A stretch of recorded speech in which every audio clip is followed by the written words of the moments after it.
Après avoir répondu à la question pourquoi j'ai voulu être fille au pair, comment on le devient, je termine cette vidéo en répondant à vos questions que vous m'avez posées sur Instagram directement depuis mon téléphone. La première question qui m'a été posée, combien de préparation à l'avance? Question à laquelle j'ai déjà répondu un peu dans pourquoi je voulais être fille au pair et comment on le devient. Je dirais qu'il faudrait minimum 3 mois avant de partir aux États-Unis pour pouvoir avoir le temps de préparer votre profil, de pouvoir discuter avec des familles différentes et aussi de pouvoir matcher et de préparer que ça soit vos bagages, que ça soit l'achat de nouveaux vêtements, de nouveaux produits, que ça soit pour votre passeport également, que ça soit pour la création de votre visa, ce genre de choses. La deuxième question qui m'a été posée est quel budget faut-il prévoir? Cette fois-ci, à l'aide de mon carnet, je vais vous répondre. Donc pour le programme, j'en ai eu pour 1 934 €. Pour les allers-retours à Paris, le premier pour aller à l'ambassade de Paris pour répondre aux questions à propos du visa. Le deuxième pour partir la veille de mon départ pour être tranquille. Je pense que j'en ai eu, j'ai pas les tickets, je les ai pas retrouvés, aux alentours de 100 €. Passeport plus photo, parce que moi je n'avais pas de passeport, j'en avais eu pour 80 € de passeport plus 10 € de photo. J'ai aussi mis une réserve de côté pour pouvoir vivre pleinement mon 13e mois ici. J'ai mis à peu près 3 000 € de côté. Ce n'est que mon expérience, vous n'êtes pas obligé de faire ceci. Vous pouvez très bien économiser tout le long de l'année de votre fille au pair, sachant que votre salaire se trouve entre 180 $ et peut aller jusqu'à 250 $ si vous êtes dans une famille très généreuse. À mon sens, cette année n'est pas faite du tout pour économiser, mais juste profiter pleinement. C'est pour ça que j'ai voulu mettre des sous de côté au cas où que je vienne en rade d'argent, tout simplement, et un peu avoir une boîte de sauvetage au cas où. Le visa plus les frais de renvoi, car le visa va être imprimé sur votre passeport, et si vous n'êtes pas parisien, vous avez l'option pouvoir le renvoyer chez vous. Le visa en lui-même m'a coûté 180 € et le renvoi m'a coûté 28,50 €, sachant qu'il y a aussi les prix de timbre. Je pense que les prix de timbre étaient aux alentours de 8 €. La question suivante qui m'a été posée, c'est tes regrets, est-ce que tu ferais pareil? Des regrets, j'en ai pas, et est-ce que je ferais pareil? Je pense que oui. Peut-être, je pense juste que j'aurais pu me mettre en action un peu plus en avance, parce que je sais depuis 3 ans que je vais partir à l'étranger. C'est vrai que j'ai eu des aléas de la vie tout le long 2024, que j'étais vraiment concentrée sur autre chose. Donc en soi, non, je n'ai pas de regrets et au final, tout finit bien. La question suivante est comment s'y préparer au mieux l'année précédant le départ. Donc ça pareil, j'ai répondu à pourquoi j'ai voulu être au pair, mais vraiment, je pense sincèrement que si vous devez vous préparer, préparez-vous mentalement. Et mentalement, c'est aussi pouvoir faire appel à une psychologue si vous en sentez le besoin. Car ça va vraiment vous demander beaucoup de courage de venir ici et d'être fort mentalement pour pouvoir surmonter un peu la tristesse, le blues et le manque de tout le monde. Que fait-on si on tombe dans une mauvaise famille? Alors pour cette question, pas de panique, vous avez l'option rematch. Il y a 2 types de rematch. Le premier, ça va être un rematch d'accord entre les 2 parties. Un rematch friendly qu'on appelle. Bon, la prononciation, c'est pas encore ça, mais vous avez compris l'idée. En gros, il n'y aura pas de problème entre vous et vous avez une LCC. Une LCC, pour rappel, c'est une personne référente qui est là pour faire le tampon entre la famille et l'au pair en cas de souci ou non. Elle est juste là pour connaître votre situation, pour savoir si vous êtes bien accueilli, pour savoir si vous avez une chambre correcte, si vous avez votre salle de bain, bref. Dans ce cas-là, vous avez plusieurs semaines pour chercher une deuxième famille. Vous avez 2 semaines en tout cas avec mon agence pour chercher votre prochaine famille et vous pouvez très bien dans ce cas rester dans votre famille actuelle. Le deuxième cas de rematch est un rematch dans lequel ça s'est mal fini, ça s'est mal passé et que une des 2 parties demande un rematch, que ça soit la famille qui peut très bien demander le rematch, mais aussi ça peut être vous. Et dans ce cas-là, la situation elle est compliquée, vous allez donc vivre chez la LCC, votre référente, pendant le temps de recherche de votre nouvelle famille. Je n'ai pas de témoignage à vous apporter pour cette question-là car ce n'est pas mon cas, j'espère que ça ne le sera pas car je suis vraiment très bien dans cette famille et je pense que eux aussi sont très bien avec moi. Vous pouvez très bien regarder d'autres vidéos YouTube, TikTok et Instagram pour répondre davantage à cette question. Les organismes à privilégier ou à éviter. Alors moi, je ne fais pas la promotion de Cultural Care au pair, c'est juste l'agence avec laquelle j'ai eu un bon feeling. J'ai suivi mon instinct et je pense aussi que vous devez suivre le vôtre. Il y a plusieurs d'autres agences qui existent. Je crois qu'il y a Au Pair Care, il y a Au Pair international ou au pair américain. J'ai pas du tout les noms en tête, faudrait que vous regardiez par vous-même ou sinon je les mettrai en barre de description. Je connais pas ces agences, c'est la première expérience que je vis en tant qu'au pair, j'ai testé que Cultural Care au pair. Pour moi c'est une agence qui est bien, c'est une agence qui est correcte. Je n'ai pas fini mon expérience donc je ne peux pas vous donner mon avis à 100% sur ce sujet-là. Ta famille te manque pas trop? Forcément, on a nos habitudes et moi ça me manque d'arriver chez mon papa avec mes glaces en disant bah papa ce soir c'est soirée film, on regarde un film ensemble, ou d'aller chez ma maman et à chaque fois je rentre chez elle ou même ailleurs. Je dis toujours hola et c'est vraiment que c'est quelque chose qui me manque de rigoler avec elle, de rigoler aussi avec mon père. Mes amis aussi me manquent énormément parce qu'à 17h on avait le rituel de tous se rejoindre en terrasse après notre journée de taf pour vraiment décompresser entre nous. Les jeudis soirs à faire la fête, les week-ends à faire la fête, forcément ça manque. Mais ici vous êtes vraiment là pour vivre une expérience, vous allez kiffer. C'est normal que ça vous manque mais vous allez tellement aimer votre année, vous allez tellement vivre des choses incroyables. Je vous jure ça va le faire. La question qui suit est en lien avec la précédente. Tu fais quoi quand tu as un coup de mou loin de chez toi? Donc quand ma famille ou mes amis me manquent ou que vraiment j'ai un vrai coup de mou et que je sens que je veux juste être dans mon lit en France, je suis une personne qui a une âme d'artiste donc je peins beaucoup, je vais aussi écrire, soit dans mon journal justement pour rédiger tout ce que je vis ici et ne pas oublier pouvoir relire ces choses-là plus tard. Faire d'autres activités manuelles comme par exemple construire des Lego, ou comme par exemple aller à un atelier de poterie ou faire un autre type d'atelier. Vraiment, moi je suis une âme d'artiste. Si vous êtes sportif ou sportive, vous pouvez très bien aussi vous défouler dehors en allant courir, en faisant du vélo. Moi aussi c'est quelque chose que je fais. Je suis pas une grande sportive, j'ai de la chance d'être dans une bonne famille qui m'ont offert un vélo à mon arrivée, donc parfois je le prends et je vais faire un tour. Je vis aussi avec 2 chiens, ce qui me permet aussi d'aller me balader avec elles et vraiment me vider l'esprit. Ou par exemple vous pouvez très bien aller boire un verre tout seul ou toute seule face à la mer si vous avez la mer près de chez vous ou juste en terrasse et regarder juste ce qui vous entoure et vous rappeler que vous êtes là pour vivre une expérience, vous êtes en Amérique, c'est quelque chose de fou, c'est quelque chose d'incroyable. Oui c'est dur mais c'est génial ce que vous vivez.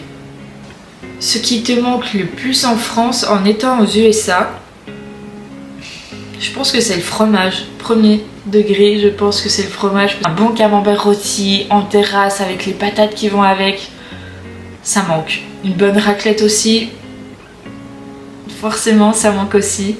Après est-ce qu'il y a vraiment des vraies choses qui me manquent? Je ne pense pas, je ne crois pas. Les volets, j'ai envie de vous dire, il n'y en a pas ici, c'est quelque chose qui me manquait au début, au final je me suis complètement habituée, je me réveille naturellement à la lumière du jour et c'est très bien comme ça. Je pense vraiment qu'il n'y a rien qui me manque. Bonjour Noémie, as-tu la possibilité de rentrer en France pour les fêtes de Noël? Quand vous êtes au pair, vous avez 2 semaines de vacances. En théorie, oui, je peux rentrer à Noël. Faut savoir que ça fait plusieurs années maintenant que je ne fête plus Noël. Tout va bien, vous inquiétez pas. Donc mes 2 semaines de vacances, j'en utilise une fin avril, un road trip avec l'un de mes meilleurs amis. J'utilise une semaine au mois de juin pour vivre aussi un road trip avec ma famille. J'ai aussi la chance d'avoir une 3e semaine de vacances parce que quand il n'y a pas l'enfant, je ne travaille pas et l'enfant va partir une semaine en vacances chez ses grands-parents. Cette semaine-là, j'ai 2 de mes meilleurs amis qui viennent, qui en plus est la semaine de mon anniversaire et on va partir au Texas et ça va être génial. Si ton année se passe bien, est-ce que tu voudrais prolonger l'expérience? Alors, en tant que fille au pair, vous pouvez très bien étendre votre expérience 6 à 1 an, si je ne dis pas de bêtises. Pour l'instant, je dirais non, parce que oui, je viens dans cette famille, mais j'ai aussi d'autres projets pour moi par la suite. J'ai envie de faire mon master international, j'ai aussi envie de rejoindre mes amis et ma famille parce que ça fait 2 ans que je vis loin d'eux. Mais si je devais étendre mon année d'au pair, je pense que je changerais de ville, non pas parce que je ne suis pas bien là où je suis, mais juste pour vivre d'autres choses, vraiment voir un autre état et voir vraiment ce que c'est de vivre en ville, tout simplement. La prochaine question. Qu'est-ce qui est pris en compte niveau frais par l'agence sur place et lors de l'inscription? Dans les 2000 € de programme que j'ai payé, j'ai mes billets d'avion aller-retour, j'ai 1 semaine de cours avec l'agence pour me préparer au mieux en tant que fille au pair, j'ai l'assurance maladie, aussi avoir une bourse de 500 $. J'ai appris par la suite que c'est les parents qui vous l'apportent. Vous devez faire 6 crédits d'université. Moi j'ai choisi de les faire à Hawaï. Évidemment, ça coûte pas 500 $, ça coûte beaucoup plus que ça. Au total 1500 $. Je suis vraiment dans une très bonne famille qui ont pris en charge plus de 1000 $, il me semble. Donc moi je complète avec les 500 $, plus à mes frais les billets d'avion qui sont de 800 $ jusqu'à 1100 $. Et je souhaite faire 2 nuits supplémentaires là-bas car je vais partir quelques jours en avance et revenir quelques jours après pour vraiment faire une grosse semaine complète. Dans les 2000 €, vous allez aussi avoir la LCC à votre disposition 24 heures sur 24, 7 jours sur 7, qui est aussi un soutien très important quand vous êtes sur place, en cas de problème ou non, si vous avez des questions. Vous payez aussi dans ce programme la réunion mensuelle que vous avez avec d'autres filles au pair. Vraiment vous aider à créer de nouvelles amitiés, à créer de nouveaux liens et vraiment mettre toutes vos chances de vos côtés pour vivre cette expérience incroyable. Je pense que j'ai fait le plus gros de la liste des choses qui sont prises en compte par l'agence. Je l'ai plus trop en tête, mais je pense que c'est déjà pas mal. La question suivante est: comment savoir si tu es dans une bonne famille? Est-ce que l'organisme peut te changer? Pour savoir si vous êtes dans une bonne famille, je répète ce que j'ai déjà dit de la partie comment être fille au pair. Je pense vraiment que les conseils que je pourrais vous donner, c'est de 1. Les messages automatiques, c'est pas bon. Parce qu'ils prennent pas le temps de parler avec vous, ils prennent pas le temps de vous connaître, ils sont même pas, bref, je sais pas comment dire. Les profils qui sont mal renseignés également sont à bannir. Et le conseil aussi que je pourrais vous donner, c'est suivre votre instinct, vous le sentez. Vous sentez si vous correspondez à leurs attentes, s'ils correspondent à vos attentes. Vous pouvez pas être sûr à 100% parce que forcément c'est une famille qui va vous accueillir, une famille que vous ne connaissez pas, un cadre qui est complètement différent. Peut-être que vous allez avoir une bête de connexion en partant, peut-être que en pratique ça va être complètement différent, ce n'est pas grave. Comme je l'ai dit, vous avez la possibilité de rematch, pas de panique. S'il y a le moindre problème, vous pouvez aussi échanger avec vos LCC. Mais le mieux c'est aussi de parler avec votre famille parce que vraiment la clé de cette expérience est la communication. Vraiment communiquer avec votre famille si vous avez des questions, si vous avez des doutes, s'il y a une situation qui vous a mis dans l'inconfort. La communication, c'est vraiment très très important de l'avoir auprès de votre famille. Maximum de questions, que ce soit pendant la communication, que ce soit après le match. C'est très important que vous veniez ici en Amérique avec l'esprit libre, on va dire ça comme ça, avec vraiment aucun doute et vous posiez toutes vos questions. Il n'y a pas de questions bêtes, réellement. Pour moi, c'est vraiment très très important que vous posiez toutes les questions. Il me reste encore 3 questions à répondre. L'une d'entre elles est: pas trop de crainte de te retrouver à l'étranger sans tes repères? En soi non, parce que je me suis grave préparée à l'avance, que ça soit mentalement, que ça soit physiquement, que ça soit avec la banquière, que ça soit avec tout mon écosystème en France. Je l'ai préparé, je l'ai mis en place pour vraiment partir l'esprit libre et vivre à 100% cette expérience. Donc en soi des craintes, non, j'en avais pas. Forcément les derniers jours où je devais partir, j'étais en stress total parce que c'est l'inconnu, parce que je ne sais pas si c'est réellement la bonne famille pour moi. Parce que oui, en théorie ça se passe super bien, en pratique c'est différent. J'avais des peurs, j'avais des doutes, j'avais la boule au ventre, mais c'est du bon stress, c'est vraiment du très bon stress. C'est parce que c'est nouveau, c'est l'aventure, c'est génial et vous inquiétez pas, si vous ressentez du stress c'est complètement normal. L'avant-dernière question: combien d'heures travailles-tu en moyenne par semaine? Donc moi je ne travaille pas le samedi et le dimanche. Ça peut être demandé par les familles que vous puissiez travailler les week-ends. Et j'ai aussi la chance que parfois la maman ne travaille pas le vendredi. Donc quand la maman ne travaille pas, ça veut dire qu'elle est à la maison et qu'elle s'occupe de sa fille. Donc moi je ne travaille pas non plus ce jour-là.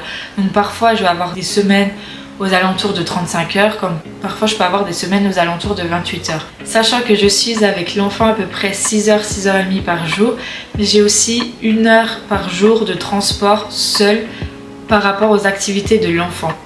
Donc ça fait une moyenne par jour à peu près de 7 heures de travail. Et la dernière question: quelle est ta plus grande difficulté au quotidien? Alors ma plus grande difficulté au quotidien, ça va être forcément de parler anglais et de comprendre l'anglais. Car oui, l'anglais est une langue qu'on connaît depuis nos années à l'école. C'est frustrant pour moi de ne pas pouvoir parler de façon fluide avec eux, parce que j'ai beaucoup de choses à leur raconter, parce que j'ai vraiment envie de partager des choses avec eux. Et parfois je cherche mes mots, parfois j'ai pas le vocabulaire adapté, j'ai vraiment pas la bonne conjugaison et c'est vraiment très frustrant. En soi ils me comprennent même bien, parce que même quand je mets les mots dans le bon ordre, même quand j'utilise les bonnes conjugaisons, j'ai mon accent français qui ressort et ça matche pas toujours et parfois ils se moquent de moi, ce qui est complètement normal. Même moi, quand ils parlent en français avec moi, j'ai un petit accent et parfois c'est rigolo, enfin ils se moquent mais gentiment, enfin c'est vraiment de la bienveillance. Ils sont vraiment très bienveillants avec moi, ils prennent le temps d'essayer de me comprendre, ils voient que j'essaye tous les jours de m'améliorer. Les premières semaines, j'ai eu un apprentissage vraiment qui a été rapide, où j'ai appris de nouveaux mots, où j'ai appris l'utilisation de nouvelles phrases que j'entends quotidiennement. Et là, j'arrive à un moment où je stagne un peu. En soi, c'est pas grave. Je me laisse jusqu'au mois de septembre pour évoluer sur mon anglais. Si je vois que je galère encore beaucoup à parler et à échanger de façon fluide avec eux, je pense qu'au mois de septembre, je vais faire un bilan de savoir est-ce que j'ai besoin ou non de cours d'anglais avec une particulier pour vraiment m'améliorer, car vraiment cette année de césure est certes pour vivre une expérience hyper géniale, hyper cool, hyper waouh, mais c'est aussi pour être bilingue, pour faire mon master international derrière, qui est un objectif personnel mais aussi professionnel. J'espère avoir répondu à toutes vos interrogations. Si jamais vous en avez encore, il n'y a pas de questions bêtes, les commentaires sont faits pour ça, posez vos questions et je serai là pour y répondre. Pour ce, j'espère que la vidéo vous aura plu et j'ai envie de vous dire ciao.